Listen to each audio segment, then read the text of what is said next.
so glad you're here.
Welcome, everyone. It's delightful to have you all here and to see so many familiar faces in the group.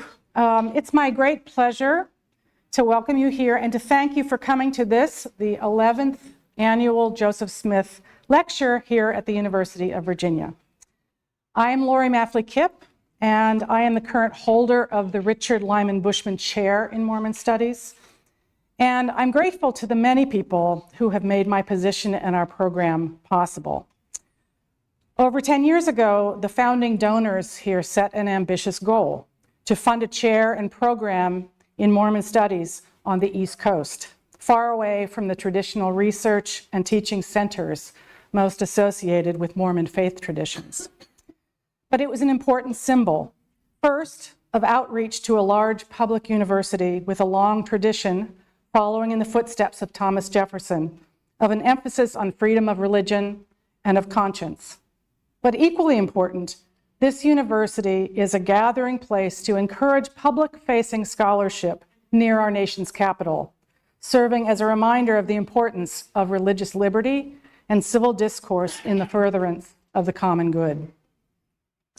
The pioneers who set this program in place are represented on the placard. What happened to the placard, Nicholas? Around the corner? There's a placard that I hope you take a look at. And we are deeply, deeply grateful for their support. Is the placard outside that door, Nicholas? Just so I can point my way. Outside that door. So be sure you take a look. This event is also co-sponsored by the Forum on Religion and Democracy here at UVA and the Department of Religious Studies. I also want to offer special thanks to the members of the Mormon Studies Council who support and advise us. To Nicholas Schramm, our graduate program assistant, and Harrison Stewart, who you see working hard over here on the audiovisual equipment. They all make my work look easier and feel much more pleasurable. Now, to the reason we're all here. I'm honored to introduce our guest speaker, Jana Riess. Dr. Riess is a public scholar in the best sense of that term. She is a historian, a journalist, and an editor in the publishing industry, primarily working in the areas of religion, history, popular culture, ethics, and biblical studies. She holds degrees in religion from Wellesley College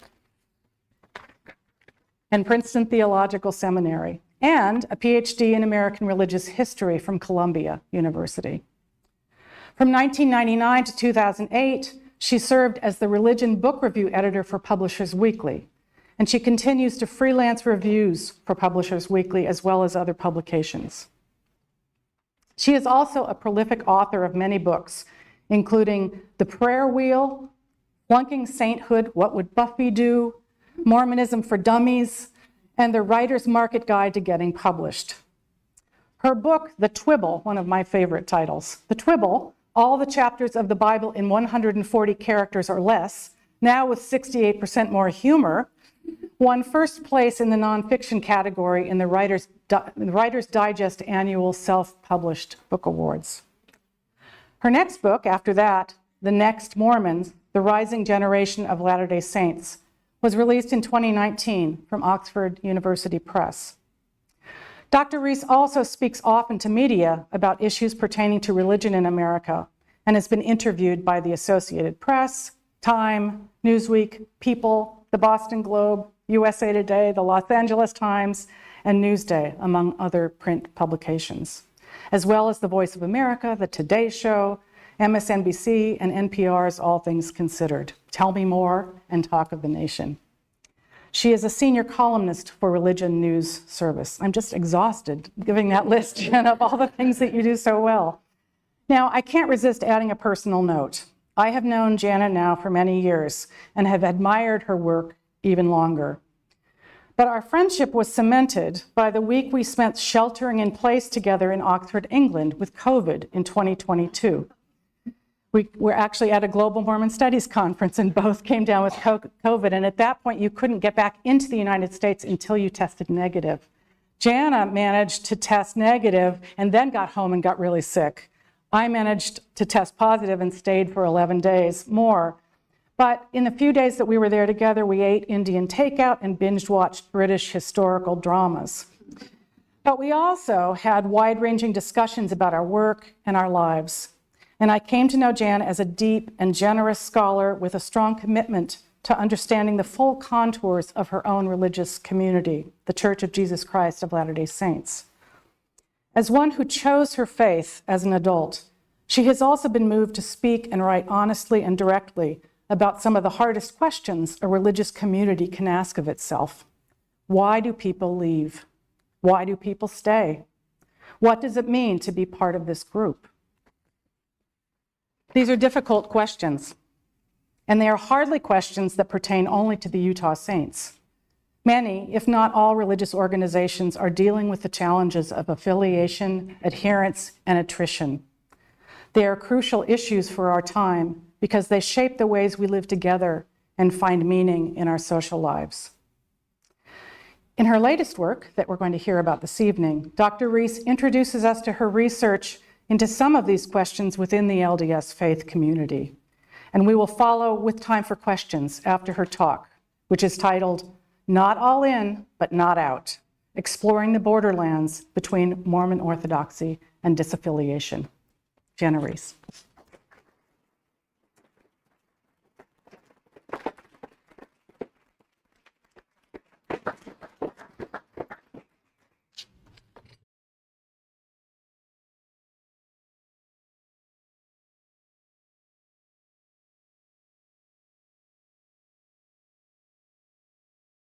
It's such an honor to be here with you at the University of Virginia. I've been looking forward to this for months, and I'm honored by the opportunity. I'd like to thank Lori Maffley-Kipp for the invitation to discuss my research on liminal Latter-day Saints, and to Harrison Stewart for helping me with the audio-visual components of what has had to be a pre-recorded lecture, as I'll explain in the next slide. In July, I went to an ENT specialist to find out why I kept losing my voice. I was expecting to hear I had developed some kind of allergy, but I was diagnosed with spasmodic dysphonia, which is a neurological disorder where my brain doesn't communicate reliably with my vocal cords. It's a lifelong condition, and there is no cure. SD is rare, unfortunately. And lucky me, I have the rarer version of it, in which my vocal cords have stopped closing properly, so my voice usually comes out as a whisper. It's a lifelong condition that is hard to treat, but we're looking into possible options. There is ongoing research on spasmodic dysphonia. On Saturday, I participated in a national Walk for Talk to raise awareness about this rare disorder and contribute to fundraising for additional research. So consider this your public service announcement that spasmodic dysphonia is a thing. I have taken my voice for granted my whole life, and I'm now navigating an unwelcome reality where sometimes I can't even order for myself in a restaurant. I'm hoping that I will become a better listener as I learn to live with this disability.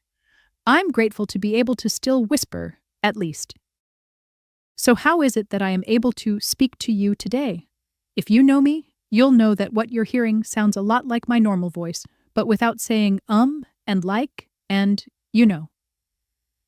In August, I was able to take advantage of a rare period of remission where I went into a studio and recorded my voice for AI cloning. This involved reading from some scripts and tongue twisters so the voice could capture the full range of vowels, consonants, diphthongs, etc. It also included the first 6 chapters of Alice in Wonderland, apparently because of all the creative things that Lewis Carroll did with the English language. In addition to that afternoon of recording, we also obtained the MP3 files of many of my previous podcast interviews and public talks. We uploaded all of these audio files to a company called 11 Labs in the UK, and within hours had my new robot voice. If you're like me, you may have a lot of reservations about AI and its potential uses. It's alarmingly easy to clone not just our own voices, but anyone's at all, which is why most banks no longer use "speak your name" as a form of identification when you call them on the phone. It's too easy for someone else to pretend to be you. But on the other hand, if you're a person like me who is faced with the prospect of a vocal disability foreclosing a major part of your career, AI voice cloning can feel like a lifeline, and it's what is enabling me to communicate my research to you today. As a brief overview of where we're going, Part 1 will explain a bit about the ex-Mormons survey and the team of researchers who have been working on it for the last several years. Part 2 gives a snapshot of religious disaffiliation in the U.S., including data about the percentage of Latter-day Saints who are leaving the church. Parts 3 and 4 delve more closely into the liminal members of the church, the people this lecture title describes as not all in, but not out either. After that, we should have some time for Q&A, and I will do my best to speak and answer your questions in real time. So let's get to that research. I'd like to give a very brief background about the ex-Mormons survey too, and the team of researchers that I've been working with over the last several years. First, I would like you to meet my research partner, Benjamin Knoll, who has been instrumental in doing the quantitative data collection and analysis for this whole project. He was also the quantitative brains behind the original ex-Mormons survey in 2016. That initial research from the NMS one was published as the book The Ex-Mormons: How Millennials Are Changing the LDS Church. And then, like crazy people, we decided, why not do it again? But this time focus primarily on people who have left the church or had a faith transition. We started this research for the NMS2 back in 2020 and only just turned in the manuscript to Oxford this week. Finally, Ben and I did not do this work alone. Here we show the team of people who have helped. Loris Kwan Jensen and Christian Anderson were both BYU graduate students with fantastic data skills in statistics. They helped us analyze the ex-Mormons 2 data. Stephanie Griswold was instrumental in helping me with the qualitative part of the research, finding people to interview about their experiences, and helping me with all of the release forms and interview appointments to make the qualitative research happen. And then finally, Alex Basses of Mormon Metrics. If you're not already subscribing to his Substack Mormon Metrics, and you are interested in data about Latter-day Saints, I encourage you to do that. His work is available for free, and he always has interesting things to say. Alex helped us contextualize our NMS research with other datasets, which you'll see in the next part of this presentation, including data from Pew, the General Social Survey, the Cooperative Election Study, Gallup, and the Public Religion Research Institute. Just as a brief overview of the methodology for the ex-Mormons Survey 2, we had 1,420 respondents to the survey who identified as current members of the church. Unfortunately, we only had 178 people who identified as former members. That's not so relevant for the talk tonight because we'll be looking at the liminal subgroup within current members primarily. But the margins of error for former members are high, which was disappointing to us. As another part of the research, I conducted more than 100 qualitative interviews. If there are any UVA students out there who are embarking on qualitative work, that's terrific. It adds so much. But as my public service announcement for the evening, I would not recommend doing 100 qualitative interviews. It's too much to keep track of, and that's part of the reason why this project has taken more than 5 years. But I found people's stories to be so fascinating. All of this work is thanks to donations from very generous individuals. With their help, we raised more than $40,000 on Kickstarter to conduct the survey. Surveys are expensive, particularly when you're trying to reach a very niche population. None of this would have been possible without the generosity of so many donors, including some people here in this room. And finally, the book will be out in early 2027 from Oxford University Press. Part 2 gives background about religion in the United States. We could spend all night just doing this, but our understanding of Latter-day Saints, and particularly the liminal Latter-day Saints in the middle, will make a lot more sense if we can understand the backdrop. So here we'll look at disaffiliation in the United States as the macro context in which all of the change among Mormons is occurring. So you might have seen a lot of headlines about religious decline in the United States. For many years, the U.S. was regarded as the exception to the theory of secularization around the world. The theory was that nations that were highly industrialized, wealthy, Western, and primarily Christian were all secularizing, but the persistent outlier was the United States. And that has changed pretty suddenly within the last few decades in the United States. You may have seen some of these headlines about organized religion declining in the U.S. while the religiously unaffiliated population is growing. That's the nones, or NONES, people who say they have no religious affiliation.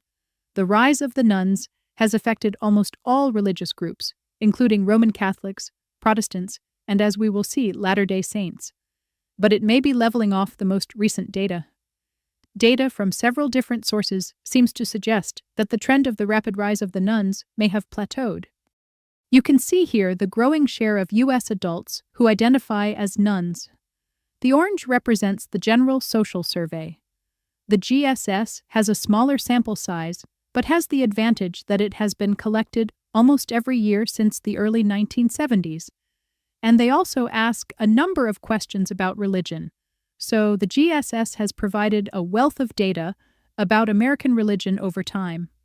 In the green, you have the Pew Research Center, and in the purple, the Public Religion Research Institute. All three of these organizations make their data sets publicly available as part of their mission for education. So, yay, a hearty thank you to all of them for their ongoing excellent work to help us understand religion in America. As you can see for both the green, which is Pew, and the orange, which is the GSS, the last couple of years seem to show a slight decrease in the percentage of Americans who say that they are not affiliating with religion, whereas PRRI looks like it is still increasing, but at a slower rate than in the past. Given that larger context of religious disaffiliation in the U.S., it should not surprise us that more Latter-day Saints are also disaffiliating. This slide draws on Pew's religious landscape studies from 2007, 2014, and the most recent one, which was fielded in 2023 and 24 and just released earlier this year.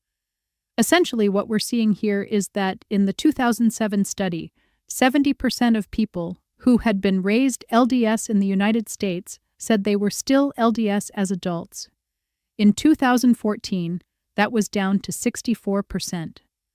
So not a huge loss, but a decline. In the most recent survey, it was 54%, indicating that the church is keeping about half of its childhood members in the U.S. What's interesting to me is that in 2007, that 70% retention rate was one of the highest of any religious group. In 2014, the 64% retention rate was right in the middle. And in 2024, that 54% retention was actually the second worst. That's an interesting change comparatively, because I think Latter-day Saints are accustomed to excelling at everything religiously. And actually, they do still excel. Even in this same recent Pew study that shows more people leaving the church members who still claim the identity are some of the most religious people in the United States. They pray more, attend services more often, and are more certain about their belief in God. So in all of those ways, the people who stay LDS are exceptionally religious. That continues to be true. However, it's also true that more people are leaving the church now than in the past, at least in this country. Just to see another data source about how many are leaving, let's look at the GSS, where we can see trends over the last half-century. Again, the GSS has a smaller sample size, but is still very useful because of the long time frame. In the 1970s through the 1990s, the U.S. LDS Church was keeping about 3/4 of people who were raised LDS. In the 2000s and 2010s, we see that dip to 58% and 54%. Then it drops more precipitously in the 2020s to just 38%. So Pew says the church is keeping 54%, just over half of childhood members in the U.S. The GSS, which has a smaller sample size, says it's only 38%. The two sources agree that retention has worsened over time as a growing number of people leave the church. Another thing we can look at is the percentage of Americans who claim on a survey that they are Latter-day Saints. This is from a different data source called the Cooperative Election Study. This is the largest of any we've looked at, and it's useful for the sheer sample size. There are more than 9,000 Latter-day Saints in this survey from 2007 to last year. The blue line at the top represents the very stable statistic that the church itself has published of the number of Latter-day Saints who are officially listed on the church's membership rolls in the U.S. This includes anyone who has been baptized but has not resigned their membership, been excommunicated, or reached the age of 110. The church's official membership has consistently been 1.9% to 2% of the population, which is keeping pace with U.S. population growth. But the Cooperative Election Study tells a different story, which is that the percentage of adults who say on a survey that they are Latter-day Saints has declined over time. In the early years of the CES, the range was about 1.7% to 1.9% of the population, very close to the church's numbers. In the middle years of the 2013 to 2018 period, it was between 1.4% to 1.6%. And for the last 6 years, it's been from 1.1% to 1.3%. You can see that the gap between who is on the membership records and who actually claims an LDS identity is widening over time. I want to point out that other data sources don't have quite such a low percentage of LDS population share, so with Gallup, it goes from 1.7% in the early years to 1.4% in the most recent years. For Pew, it's a very small dip from 1.7% to 1.5%, and PRRI goes from 1.9% to 1.5%. So, all four sources are showing that there's decline in LDS population share. This is different from the church's own records, which show complete stability, but the difference is one of degree. The question also is to what extent is the declining LDS population share is the result of people leaving the church and disaffiliating, or is it due to other factors? For example, lower fertility can take a real hit on a religion's population share. Even though LDS fertility has been considerably higher than U.S. fertility, it is not as high as it used to be for Mormons. So that's a factor. Also, what role does reduced immigration play in this decline?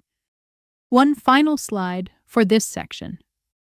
To understand how the trend of religious disaffiliation has affected LDS families, we asked a number of survey questions about the church activity of family members. A key takeaway point is that more than 4 out of 5 current members, loyalists and liminals combined, say they have at least one immediate family member who has become inactive or left the faith. Only 17% of current members answered none. We've looked at the growing tide of LDS disaffiliation as people leave the faith, but plenty of people continue to identify as LDS even if they are not off-the-charts religious. I think these people in the middle are an understudied group and should be studied in their own right. Researching why they choose to stay also sheds light on why some people leave. In classifying liminals versus loyalists among current members, we took a cue from the Church's own guidelines. In 2024, the Church reduced its membership requirements for creating new wards and stakes in the U.S. The lower threshold requires new stakes to have 2,000 total members, down from 3,000, 500 of whom must be participating adults. A participating adult must meet at least one of three criteria: be full or partial tithe payers, have a current temple recommend, or have a church calling. We took all three of those criteria and applied them to our data. We coded for full tithe payers, recommend holders, and those who considered themselves very active in the church. The textbook definition of liminality is occupying a position on a boundary, a threshold. Liminality means being outside of the center. Liminality also relates to a transitional state, as people shift from one state of being to another. In the NMS2 research, some of the people that I interviewed or are in our data are people who are on their way out of the church. Some of the people are dealing with their faith transition very slowly. One thing that we have learned in our research is that for most people, leaving the church can take months or even years. It is very rarely a snap decision. My fear in choosing the term liminal for describing some Latter-day Saints who aren't quite as extraordinarily religious as loyalists has been that they might be offended by the term. Being liminal is not a judgment on them as being less righteous. I am a liminal myself. Rather, in the study of religion, liminal spaces are spaces of tremendous power and also danger for that reason. To be liminal is to be testing the boundaries of existing structures, whether those are institutions or rituals. And frankly, the future of the LDS Church in the United States is in the hands of the liminals, who are the movable middle. The data is clear that the overwhelming majority of people who leave the church in the United States aren't coming back. But liminals are less entrenched one way or the other. So who are the liminals? Over these next few slides, I'm going to hit some highlights showing where liminals are similar to leavers, which they often are demographically, and one area where they are more similar to loyalist members of the church. In these graphs, red represents leavers, gray represents liminals, and blue is loyalists. We'll start with sexual orientation. In this slide, if you look to the left, this shows the percentage of each group who are heterosexual or straight for loyalists. In the blue, 98% of loyalists are heterosexual, which is astonishing. 86% of liminals and 80% of leavers say they are heterosexual. This means that only 2% of the staunchest temple recommend holding members of the church are lesbian, gay, bisexual, or other. That's 1 in 50 people. But it's 1 in 5 for people who leave the church, and about 1 in 6 for liminals.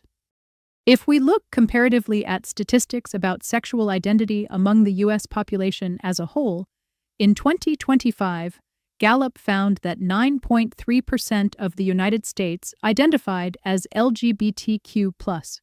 So for our liminals and leavers, there is overrepresentation of sexual minorities. Remember, for liminals it's 14%, and for leavers it's 20%. Those are high compared to the national figure. And for loyalists, at just 2%, there is profound underrepresentation. That tells us something about who is more likely to leave the church. Let's look at race, where the differences between groups are small. Latter-day Saints are predominantly white. Loyalists and leavers are essentially 9 in 10 white and liminals, 8 in 10.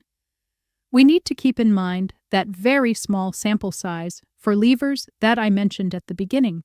So all of those figures that you're seeing for leavers have a higher margin of error than the figures you're seeing for either loyalists or liminals.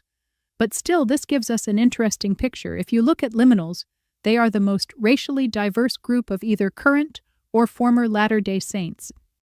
Another minor difference appears with convert status. Liminals are the most likely to be converts, although the differences are within the margin of error here. But 64%, almost two-thirds, of Loyalist members say they were born into the church. For both leavers and liminals, it's a little less than that, 58% for leavers and 56% for liminals. So liminals are a bit more likely to be converts, whether they joined with their families before age 18 or they joined as adults on their own. So we've seen small differences in racial identity and whether people converted to the church. Marital status, though, is a massive difference. If you look to the left, that dark blue Loyalist trend, 68% of Loyalist adult members of the church are married to their first spouse. That's astonishing.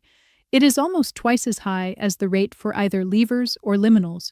So what we see are leavers and liminals scattered in the other categories, such as cohabitation, which has 12% for both leavers and liminals, and only 2% for Loyalists. 4% of all groups report being widowed, and it's 4% for Loyalists being divorced. But the divorce rate is 3 times that for leavers and for liminals, at 12% and 11% respectively. The category of being single/never married is essentially a quarter of both liminals and leavers, 24%, but only 13% of Loyalist members. There's an age effect here, in that our Loyalist Latter-day Saint respondents skew older than liminals and leavers.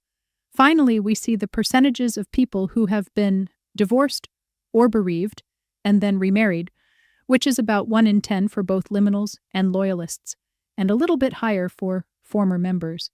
But the big takeaway of this slide is that 68%, the idea that more than two-thirds of the Loyalist adult members of the church are still married to their first spouse. That is a major difference that's well outside any margins of error. Education is another pretty big difference.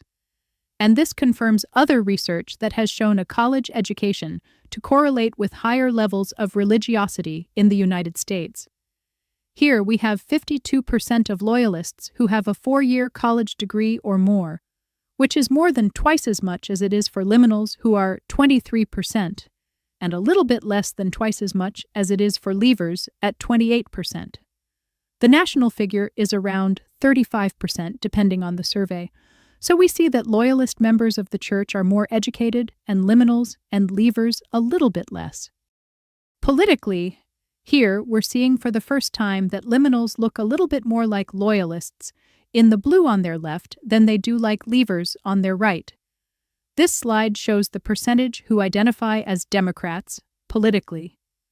29% of liminals are Democrats, which is only 10 points different than Loyalists, who are just 19%. Leavers are the outlier here. At 55%, more than half of leavers say they are Democrats. Given political science current research that suggests that political identity is a highly salient factor driving religious identity, the fact that liminals are nearly as Republican as Loyalists is suggestive that politics may be a causative factor that is driving some leavers out of the church. That is indeed what we found in the NMS2 data with multivariate regression analysis. To sum up these 6 categories, who is most comfortable in the church? If we look at the characteristics shared by Loyalists, this is a church where people are going to feel more comfortable and see themselves represented if they are married to their first spouse, if they have a college education, if they are white, if they are heterosexual, if they're born in the church rather than being a convert, and if they are Republicans. Right now in the U.S. LDS Church, these are the groups who are going to feel most at home in this particular subculture. We've seen that liminals look like leavers in several demographic categories, including sexual orientation, education, marital status, and the percentage who converted rather than being born into the faith. So what separates them from leavers? What keeps them in the church? In this last section, we'll touch on 2 key differences that mark liminals as different from leavers: their high levels of religious belief and their emphasis on community. It won't surprise you to hear that Loyalists are a great deal more confident that they'll remain members of the church for the rest of their lives. For loyalists, the church is 10 out of 10 stars. Would recommend. 78% of loyalist members ranked themselves a 10 out of possible 10 on the scale of whether they expected to stay active in the church. For liminals, the rate was less than half that. Only a third of liminals were that completely sure they'd stay members, though a lot were in the 6 to 9 range. And in fact, it's possible that more liminals are leaving now than in the past. In the NMS1, liminals were 68% of current members, and in the NMS2, that had decreased a bit to 62%. It's possible that this is just noise in the data. It's also possible that there's a slight hollowing out of the middle. What we can tell you is that women in the NMS1 were more likely to be loyalists than men were, by 6 points. And now it's the other way around, by 10 points. Women became noticeably less orthodox between surveys. So, among current members, liminals are younger and more female than loyalists. The generational part of that didn't surprise us at all, but the gender switch really did. In this slide, we see the percentages of all three groups who chose the first, most certain of 6 possible options to describe their belief in God.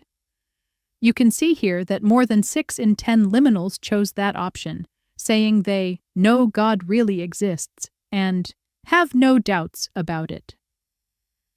That's not as high as loyalists, at 82%, but it's considerably higher than the 36% of leavers who reported having no doubts about God.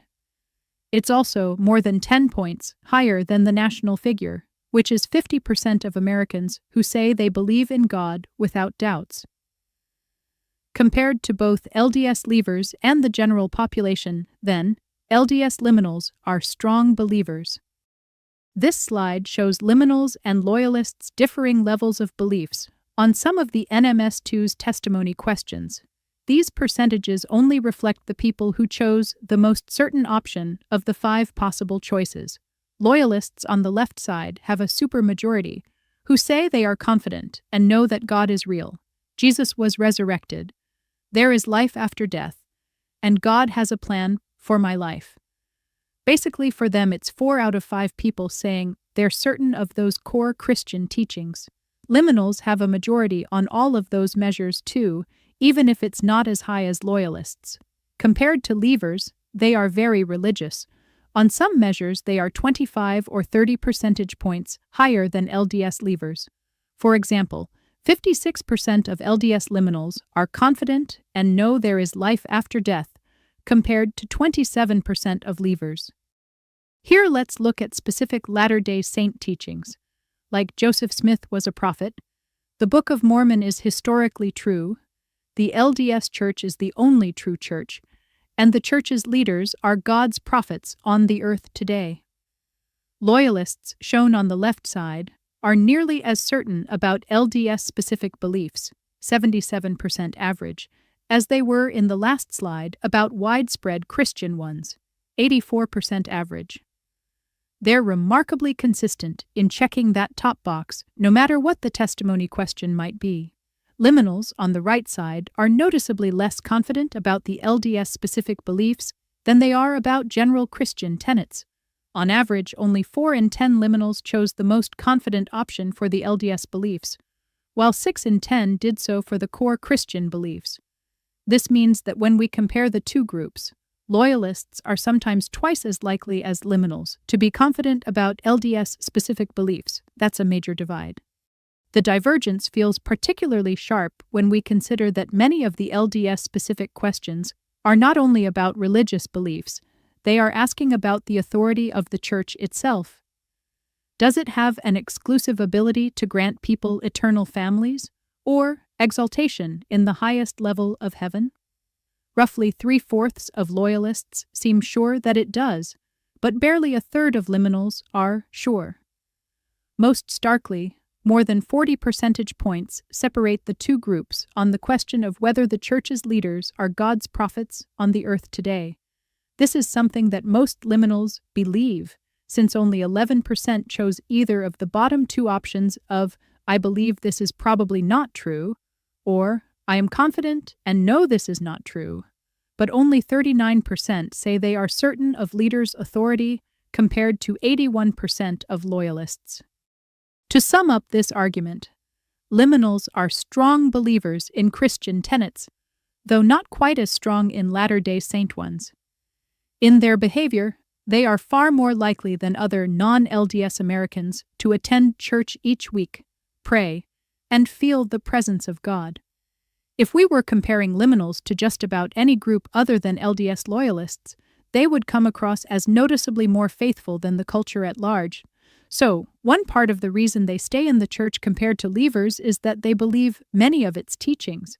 This isn't an earth-shattering finding because most of us would have intuited that. So we've just seen that liminals are very religious people, and that is a major reason why they stay. Here, let's look at the second key point about what liminals value, and that is community. For the NMS2, one of our donors suggested we ask all current members, "What keeps you going to church?" In response, we added a simple binary question that had one of two possible options, although, of course, it's never that simple. Whether members were engaged and connected to the church primarily for its teachings and doctrine, or for the value they receive from participation regardless of whether its teachings are true. This graph demonstrates that loyalists on the right side are all about the church's religious truth claims. More than 4 in 5 loyalists stay engaged with the church because they believe its teachings, doctrines, and ordinances. Any other benefits they may receive are gravy. But check out the liminals on the left. They're more balanced as a group. A slight majority of 55% agree with the loyalists that they stay involved primarily for the church's teachings and ordinances. The other 45%, however, stay because of the value I receive from my involvement. What that value means was not specified in the question and was therefore up to them, but the second half of the sentence makes it clear that this perceived value overrides doctrinal truth or the church's religious ordinances in these liminals' minds. They are staying connected for something other than doctrine. So why are they staying connected? Here's a question where we asked all current members to choose 3 items from a list of 10 possible things that were their favorite aspects of being LDS. For both liminals and loyalists, the top 2 choices are the same: the church's emphasis on the Savior and the idea of eternal families. But after that, liminals and loyalists exhibit different favorite things. For loyalists, the comfort of having a living prophet ranks 3rd, while for liminals, it's down in 7th place. Twice as many loyalists as liminals chose having a prophet as one of their favorite parts of being Mormon. But twice as many liminals as loyalists said they loved the strong community the church provides. Nearly 4 in 10 liminals identified community as a favorite part of Mormonism, ranking it 4th. For loyalists, it came in 7th place. Interestingly, liminals' emphasis on community as a primary reason for being involved in church seems to have been a long-standing preference, which we can assess by comparing their answers about LDS seminary in high school.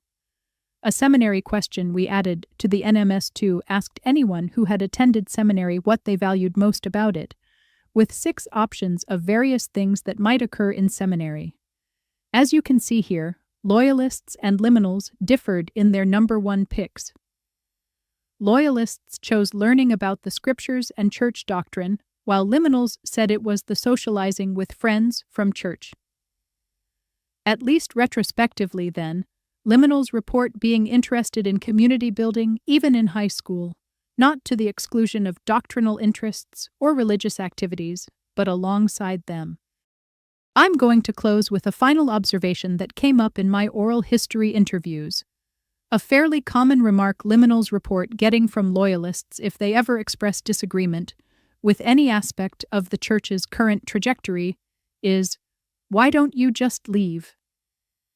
This comment can be hurtful to liminals, who assume from it, often rightly, that their interlocutor thinks the church would be a purer place without liminals muddying its waters.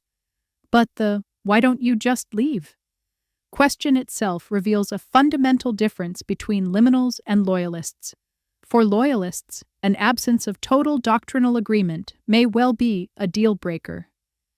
It's hard for them to imagine staying in a church they don't believe is 100% led by God in every particular. For many liminals, this is an anemic view. They see their nuanced ability to keep the best and leave the rest as an asset, allowing them to find riches within their religious tradition while either quietly ignoring or openly protesting any parts they find unhelpful. They have a broad commitment to Mormon community, to a holistic concept of Zion that cannot be unmade by a facile "why don't you just leave" mentality. To them, that question reveals a shallow understanding of what community means. Their Mormonism is not a mere checklist of doctrinal or cultural points of agreement. It is religion, it is love, it is family, it is identity, which are not things to be discarded lightly. And that is why many choose to stay.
Yeah, and we're going to tag team a little bit on this. I want to repeat the question. Oh, you have a mic.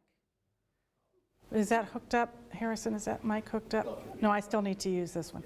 Okay, because we have a live stream, so I will repeat the question for the live stream, but you can use the mic with folks who have questions, and you will use that mic.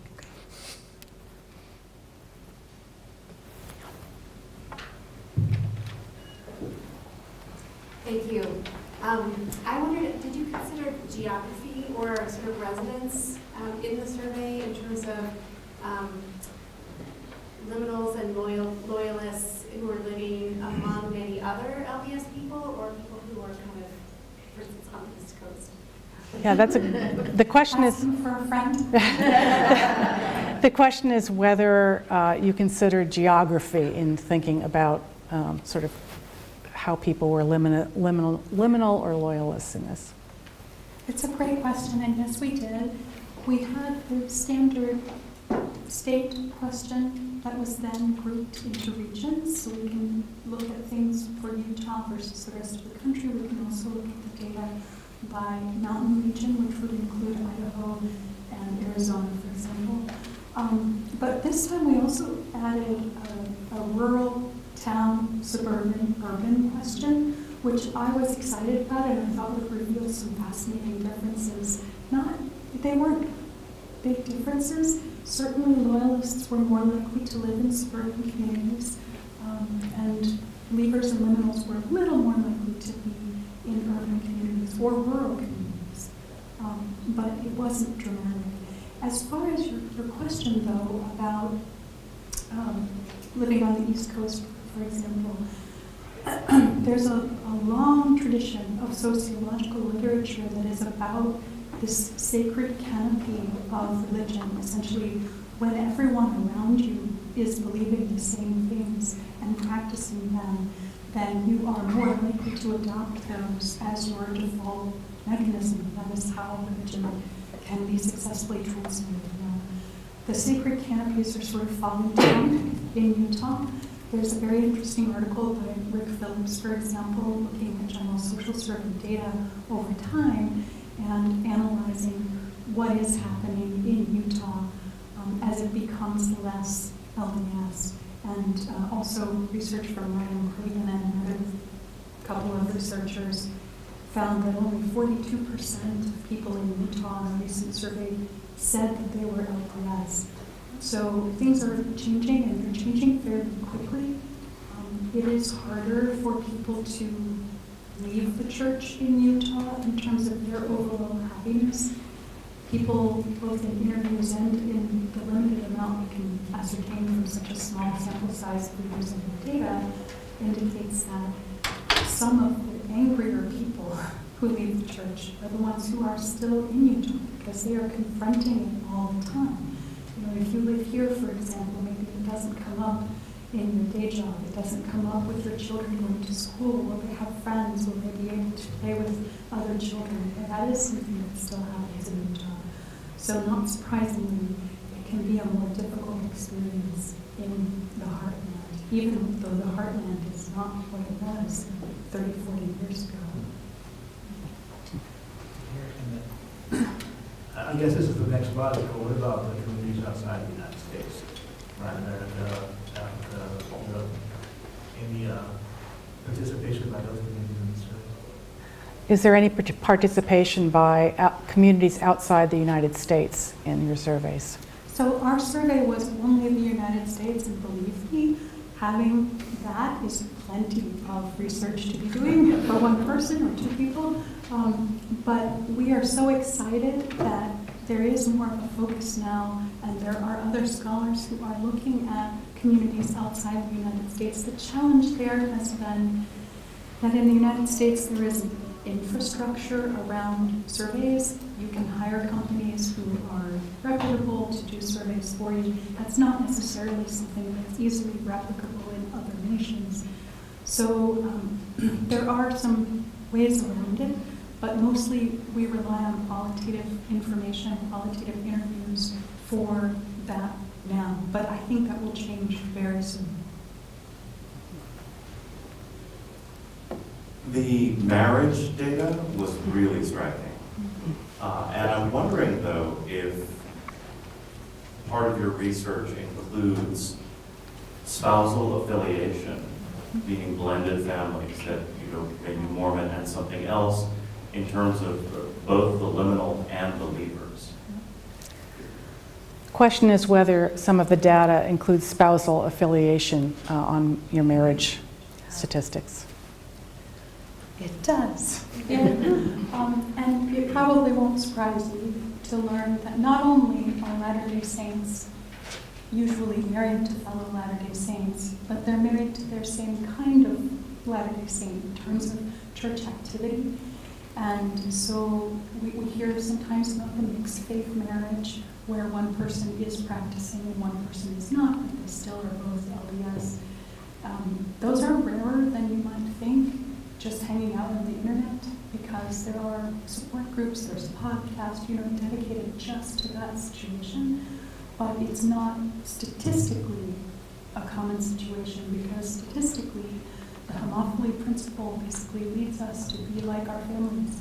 And so one of the big concerns, I think, for leaders of the church is how high the statistics are for when one family member leaves, particularly when it's your spouse. You eventually follow. That is a more typical pattern over time. But I would add also that Latter-day Saints still have one of the highest endogamy rates of any religion in America. Essentially, it's Hindus, Muslims, Mormons. This is amazing. As a longtime early morning seminary teacher, I loved your inclusion of the recall your time in the seminary. I think it also touched on this difference you found between liminals and loyalists around how much, what importance they place on community versus the theological beliefs. My curiosity is more about the leavers, and I know that your data is less robust because you had fewer respondents, but I think for many years, the narrative and the story around those who leave has revolved around theological disbelief. But I've increasingly kind of had this suspicion, and we live in this day and age when that theological disbelief is now shouted on TikTok and everything else. There's a lot of ex-Mormons that are influential now, etc. But I've kind of had the suspicion that those who leave, even when they say it's over theological disagreements, it might really be about this community difference that you're seeing or something else. But I'm just curious, what else? I mean, I didn't see anything in the slides, but I'm just curious what you found as you talked to them, even though they were small in number, those who left. Did you find something in the community driving that, or differences around valuing that versus the old kind of tropey, theological disbelief or disagreements or whatever? I don't know if that makes sense. But Yeah, the question is whether leavers, for the data that you have about leavers, whether it's really more about it's theologically driven or it's sort of focused on community, what you found out in your interviews in that regard. Well, one thing I would say is that our research simply corroborates previous research, which definitely shows there's almost never only one reason why people leave a religion. It is a multifactorial process. And so belief is key. In both of the surveys, in NMS1, where we had a higher sample size of leavers, we had 540 people in that, and then we repeated the same questions. So we can at least get more of a robust sample size from looking at both. And there was a lot of stability, actually, in terms of why people said they leave the church. And loss of belief was key. That was one of the top reasons. But rather than some of, I would call it the individualistic narrative that the church tends to use about why people leave the church, it was because that person wanted to sin. It was because that person wasn't committed to the gospel, that person wasn't studying, that person got offended. It's all about that person. I want to look at context. I want to look at what's going on in America more generally. And frankly, the reasons that people say they leave Mormonism are so similar to the reasons that people leave Catholicism, to the reasons they leave evangelical Protestantism. And I think sometimes in the LDS bubble, that part of the story gets lost. That's a really important part of the story. So part one of the book is actually called Macro Contexts. And it's all about we're not such special snowflakes, essentially, when it comes to why people leave. And chapter 2 has all of Ben's fantastic multivariate regression analysis, not just from our data, but also from Pew's. And both of those studies showed the same top reason or same top predictive factor. Anybody want to try to guess what that might have been? It's a weird one. It's your feelings about same-sex marriage are the strongest predictor of whether you will leave the church. If you have two people who have the same marital status, the same demographic categories, same education level, but one of them is a strong supporter of same-sex marriage and the other one is opposed to it, the one with a strong support for same-sex marriage had 66 or 67% likelihood of leaving the church, which is fascinating. I mean, that's a That's a data point that's very tied to a particular time. If we conducted these surveys a decade from now, I don't think that would be the flashpoint issue, but it is right now. And that issue gets to so many of these larger issues about the wider culture, about individual rights, and about the authority of the church. So I think you're getting into this a bit. You've done research for other religions of this kind, or are you aware of similar research done by others? And if so, what differences, what distinctions do you see between the LDS studies of this phenomena and other religions? The question is about how you would compare LDS, your LDS studies to other religions that you know something about in terms of these studies. There is more continuity than there is difference in terms of why people do Mormonism versus other religions. I would say, though, there are a couple of things that are a little bit unique to the LDS experience. One of them was the importance of religion to you in childhood.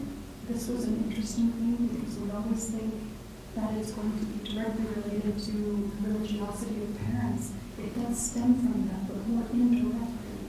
What was an important factor was how important religion was to you as a child. In terms of someone's ability to stay in the church, that was one of the predictive factors. That was kind of interesting.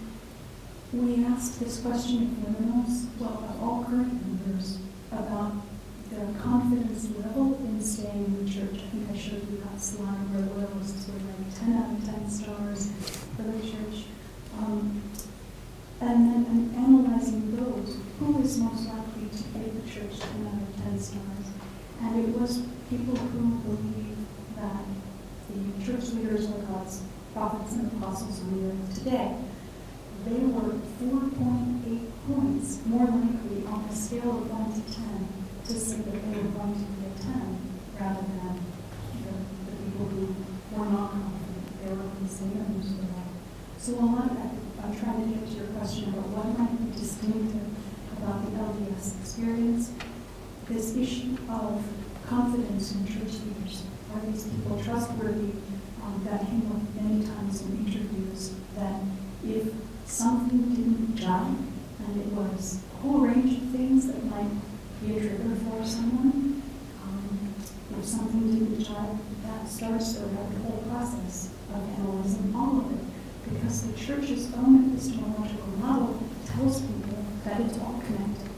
Gordon B. Hinckley said, if the Book of Mormon isn't true, all of it falls down.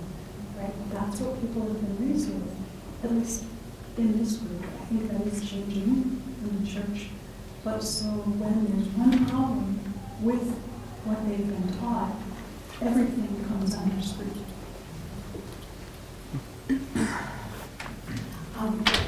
I love it. I love all the numbers. I'm here for all of it. Thank you so much. I would like to get a little insight on your thoughts about implications for these commingling congregations of loyalists and liminals. What are the implications of this for the commingling of the loyalists and liminals? I'm a liminal. I've been a liminal for more than 30 years in the church. My research partner, Ben, started as a loyalist, then was a liminal for a while, and is now a believer. He's now an active member of another religion. Oh, I should say, that's another thing that is a little bit distinctive about Mormons who leave. They are less likely to rejoin another religion after leaving than people who might have left Protestant tradition, for example. But back to your question, maybe how do we have liminals and loyalists together in community? Ooh, we need a lot more grace. I think that is currently the situation. I think that, as I tried to say in that last slide, very hard sometimes for loyalists to understand why liminals would stay. Why would you stay in a religion when you don't believe all of it, all the time? And liminals, I think, are pointing to a broader definition of what it means to be religious. The root of the word religion is about binding us together again. So before we get ligament, it's the same linguistic group. I think that should tell us a lot about the purpose of religion.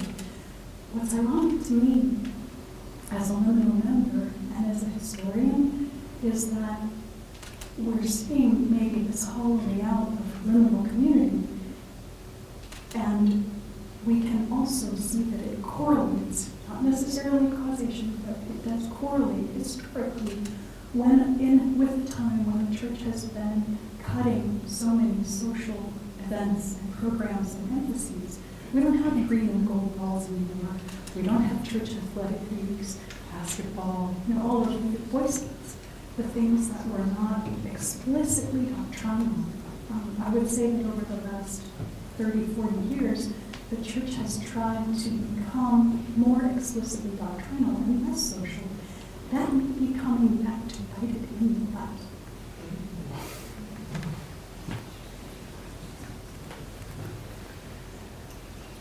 Very well done. Thank you so very much.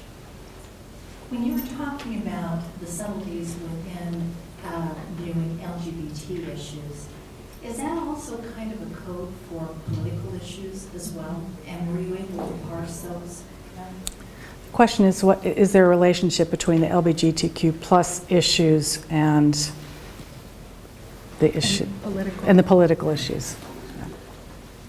That's a great question, and the political science research essentially over the last decade has been about the fusion of religion and politics in America, so that if people identify as Democrats, they are far less likely to be religious now than they were half a century ago.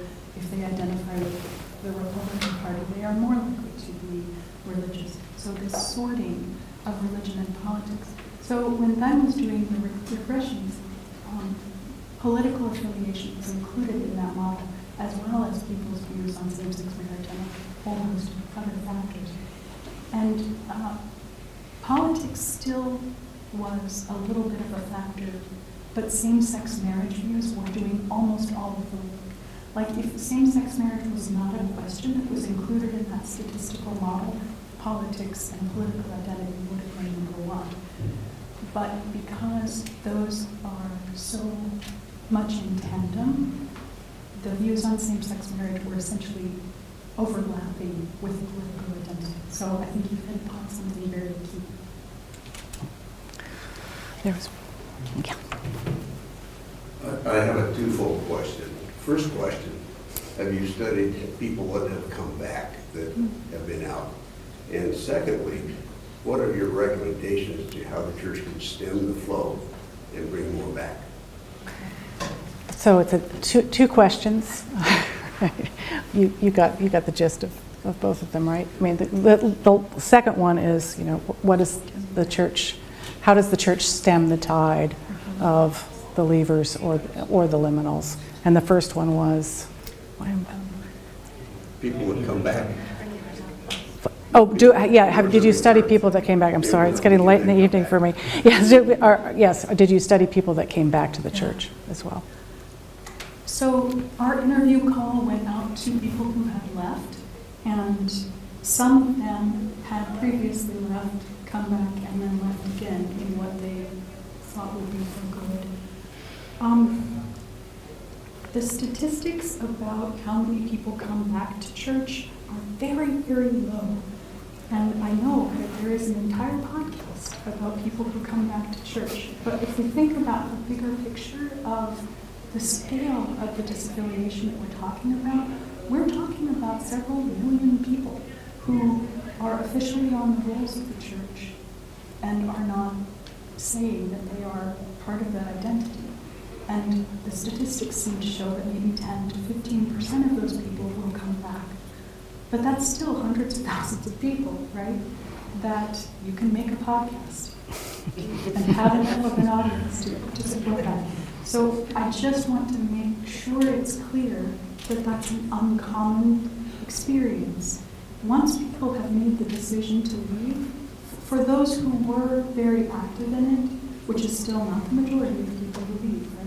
But for those who were very active in it, once they've made that break and gone through all of the, really trauma is not too strong a word, they're not interested in surrendering themselves again to that kind of trust. It's very, very hard to rebuild that trust. So your second question is maybe how do we stem the tide of people leaving? That's, I think, where the church could focus energies in a more productive way, because, as I said, some of the liminals, they're still the movable middle. They are still persuadable one way or the other. And so thinking about the things that they want from church, such as community building, that would be helpful. I don't know about your ward, but in my ward, tomorrow night is the trunk or treat. I won't be there this year. We see people at the trunk or treat that we never see any other time. Maybe the Christmas party. That needs to be a valid way of being Latter-day Saint. That needs to be an expression of the wideness of our community. And I think in my ward we do that really well. But that's not necessarily the message about what it means to be LDS. The whole all or nothing mentality is actively hurting us now. That seems like a hard note on which to leave this conversation. But there is so much rich data here, Jana, and I think I'm still absorbing all the statistics, even though I've been hearing about this for a while. I want to thank you, and thank you for your thoughtfulness in answering these questions, and thank you all for coming, for your great questions, and I think to help us think constructively going forwards about what does this mean in terms of how we live together, liminals, leavers, loyalists, all at the same time. So thank you. Thank you for coming.